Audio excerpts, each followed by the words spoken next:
مساء الخير شباب. طريقة ضبط الفوليوم بيدل او الاكسبريشن بيدل في حالة يعني خربط او قام يعلي وينص الايقاع او يعني حسب.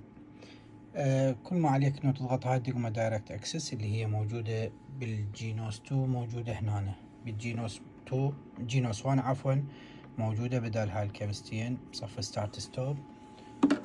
وبالياماها الاي 5000 اللي هي هاي، احفظوا اسمها دايركت اكسس. هاي الكبسة تضغطها دخلك على السيتنج مال اي شيء راح تضغط وراها، يعني تضغطها تنتظر اكو شاشة تطلع، بس تحرك البدل تشوف دخلنا على السيتنج مال فوليوم بادل. فمرات من يرست يطلع لك هيجي بهالشكل، يقوم يعلي وينصي كل الايقاع والمولتي باد وكل شيء وهوس يصير عليك. فالمهم تطفيه وتخلي بزر 3. ومرات يشتغل بالعكس، يعني بدل ما تعلي ينصي وبدل ما تنصي يعلى.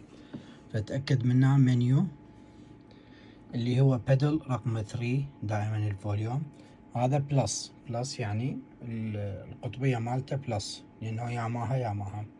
مرات إذا تربط بيدل غير شركة مو الكورج هم بلس ويا الياماها.